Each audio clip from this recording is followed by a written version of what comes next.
I want you to picture something for me. You're 71 years old, sitting in your son's living room in Michigan, and he's showing you brochures, glossy pamphlets for assisted living communities, places with names like Golden Meadows and Sunrise Senior Village, beautiful photographs of smiling elderly people, playing cards, painting watercolors, rocking on wraparound porches. He's trying to be gentle about it. He's saying things like, "Mom, we just want you to be safe." And you'd have people around all the time, and apparently the food is actually really good. But what you're hearing is something else entirely. What you're hearing is, "We think your life is basically over." I'm Catherine. I'm 71 years old, and 2 years ago, my 3 children sat me down for what they called a family conversation about my future. What they really meant was, they wanted to move me into a home, a nice one. They'd already done the legwork. They had spreadsheets comparing prices. My oldest daughter, Amy, had toured 4 different facilities within 50 miles of her place in Ann Arbor. My son, Marcus, had looked into the credentials of the medical staff. My youngest, Jennifer, had worked out how often each of them could realistically visit. They had every detail figured out, every detail except one. Not one of them had thought to ask me what I actually wanted. So, let me tell you what I did instead. I sold my house in Grand Rapids. I gave away most of the furniture. I packed 2 suitcases and bought a one-way ticket to Manila. I moved to the Philippines alone at 71 years old, while my children were convinced I'd lost my mind. And I'll tell you now, it's the best decision I've made in 30 years. Maybe ever. But I'm getting ahead of myself. Let me back up and explain how I ended up in that living room staring at brochures for places I never had any intention of living in. My husband Richard died 3 years ago, pancreatic cancer. It moved fast. From the diagnosis to the end was only 7 months. We'd been married 46 years. We raised 3 children together. We built a whole life in Grand Rapids, Michigan. Richard spent 33 years at an automotive parts supplier. I taught 3rd grade. We had a modest house in a quiet neighborhood. We had grandchildren. We had our routines. And then he was gone. And none of that felt like mine anymore. Not really. The house felt too big, too quiet, too full of things that reminded me of him without bringing him back. My children began calling more, checking in constantly. At first, it felt like love. Before long, it started to feel like surveillance. Amy would call every Tuesday evening. Marcus would text every Thursday. Jennifer would video call on Sundays. Always the same questions. "How's your eating, Mom? Are you getting out of the house? Have you seen the doctor lately? Are you taking your blood pressure pills?" I understood where it came from. They'd just lost their father, and they were terrified of losing me too. But understanding a thing doesn't always make it easier to sit with. About 6 months after Richard died, I started to feel something I couldn't quite put a name to. It wasn't depression, exactly. I'd already sat with a grief counselor. I knew what that felt like. This was different. More like a slow, quiet realization that the life I'd been living for decades wasn't really mine anymore. It had belonged to both of us, Richard and me, now that he was gone. I was just moving through the motions of a life that no longer fit. I'd wake at 6:30 every morning because that's when I'd always woken. I'd make coffee in the same machine we'd owned for 12 years. I'd sit in the same chair at the kitchen table. I'd read the Grand Rapids Press even though most days I couldn't have told you a single thing I'd read. Then I'd go looking for something to do, tighten a loose hinge, reorganize the garage for the 4th time, drive to the grocery store, and wander the aisles buying things I didn't need. My neighbor Diane, a woman about my age I'd known for 20 years, asked me one Saturday if I wanted to get lunch. We went to a diner we'd been to 100 times. We ordered the same sandwiches we always ordered. Halfway through the meal, she looked at me and said, "You doing all right, Catherine? You seem like you're somewhere else." I told her I was fine, but that night, sitting alone in my living room, I asked myself a question I hadn't let myself ask in a long time. If I could do anything, go anywhere, live any life at all, what would I choose? And the answer that came surprised me. I'd leave. Now, I need to be clear about something. I didn't wake up one morning and simply decide to move to the Philippines. This wasn't some impulsive decision born out of grief. It took months, and it started in the strangest way. I was at the VA office in Grand Rapids, finishing up paperwork for Richard's survivor benefits. While I waited, I fell into conversation with another woman in the waiting area, a Filipino-American named Elena, maybe 65 or 66. Her family had immigrated when she was a girl. We talked about the usual things, the weather, the wait times, how bad the roads got in a Michigan winter. Then she mentioned she'd just returned from 3 weeks in the Philippines visiting relatives. She pulled out her phone and showed me photos. Beaches, open-air markets, a family gathering at her cousin's house with what looked like 50 people crowded around tables, piled high with food. She told me her late husband's pension and her Social Security would stretch 3 times as far there, that the weather stayed warm all year, that her relatives treated her like royalty every time she visited. I don't know why, but I couldn't stop thinking about that conversation. I went home and did something I hadn't done in years. I got curious. I started reading. Nothing serious at first, just browsing. I looked up the cost of living in the Philippines. I read expat blogs. I watched YouTube videos of retired Americans settled in Manila, Cebu, Davao. I learned about the Special Resident Retirees Visa, the SRV, which lets foreign retirees live there long-term if they meet certain conditions. And the more I read, the more something shifted inside me. Not excitement exactly. More like possibility, like a door I hadn't known existed, had cracked open. I kept it to myself for a while. Didn't tell my children, didn't tell my friends.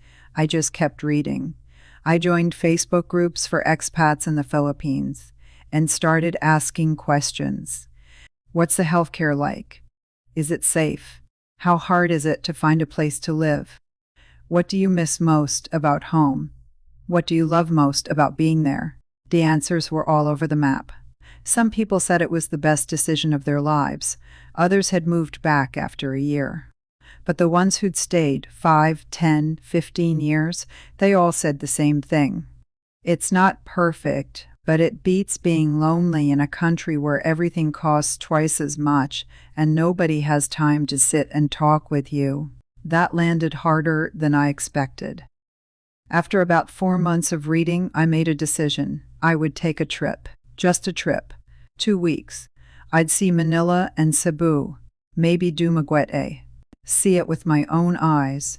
If I hated it, I'd come home, and that would be the end of the matter. I told my children I was taking a vacation. When Amy asked where, I said Southeast Asia. She was worried immediately. "Mom, is that safe at your age?" I told her I'd be fine, that I'd traveled plenty in my life, that I was a grown woman. She didn't look convinced, but she let it go. I flew out of Detroit in February. Michigan in February is gray, cold, and miserable. 14 hours later, I landed in Manila and stepped out of the airport into air so warm and thick, it felt like walking into a blanket. It was chaos, traffic everywhere, jeepneys packed with riders, motorbikes weaving between cars, vendors selling roasted peanuts and phone chargers along the roadside. Loud, overwhelming, completely alive. I loved it instantly. I spent 4 days in Manila, staying in a modest hotel in Makati. I walked everywhere. I ate in local restaurants. I rode the LRT. I visited Rizal Park. I sat in coffee shops and watched the city move around me. For the first time in maybe 2 years, I didn't feel invisible. People talked to me. The woman at the convenience store asked where I was from and told me her cousin lived in Chicago. The jeepney driver helped me find my route and wouldn't let me overpay. A man at a restaurant struck up a conversation simply because I was sitting alone and he thought I might want the company. It wasn't pity, it was just plain friendliness. The kind I'd forgotten still existed. From Manila, I flew to Cebu, and that's where everything changed.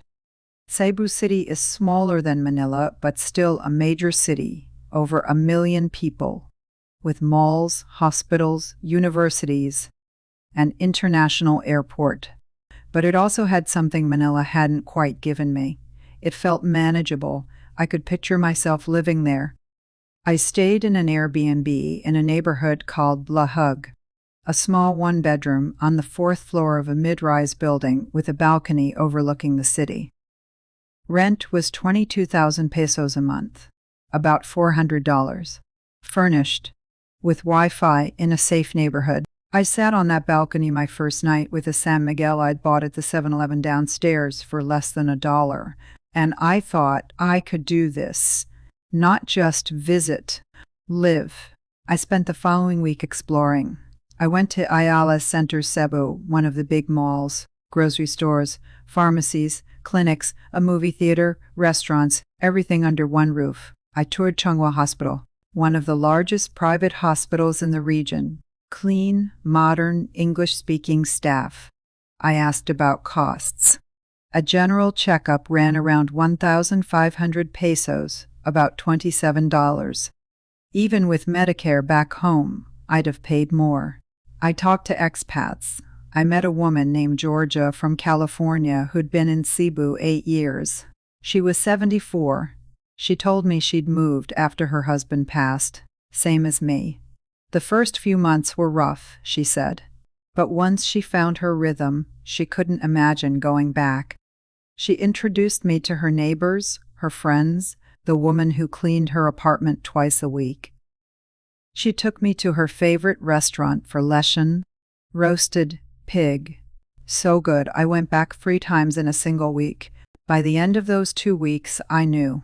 I flew home to Michigan and didn't say a word right away. I sat with it for a few days. I made lists, pros and cons, what I'd be giving up, what I stood to gain. I thought about my children. I thought about my grandchildren. I thought about my house, my routines, my life in Grand Rapids. And then I thought about that balcony in Lahug, the warm air, the city lights, the beer that cost less than $1, people who smiled at me not because they had to, but because that's simply who they were. 3 weeks after I got home, I called a realtor and put the house on the market. That's when everything came apart. Amy found out first. She'd come by to help me with something, I don't even remember what, and spotted the realtor's sign in the yard. She didn't raise her voice. Amy never raises her voice. She just went very still and very quiet, then asked, "Mom, what's going on?" I told her I was moving to the Philippines. She looked at me like I'd announced I was joining the circus. She called Marcus and Jennifer, and 2 days later, all 3 of them were sitting in my living room.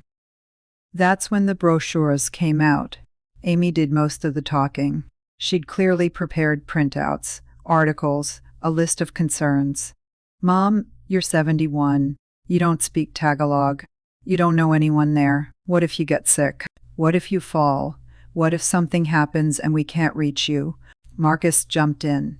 "Do you understand how far away that is? It's a 15-hour flight minimum. If there's an emergency, we can't just drive over." Jennifer, always the most direct, just looked at me and said, "Mom, this is insane. You can't move to a country you visited once for 2 weeks." I let them talk. I didn't interrupt. When they'd finished, I said, "I understand why you're worried, but I'm going." Amy's voice cracked. "We're not trying to control you. We're trying to keep you safe." I know that's what they believed, but safety isn't the same thing as living. I'd spent 2 years being safe.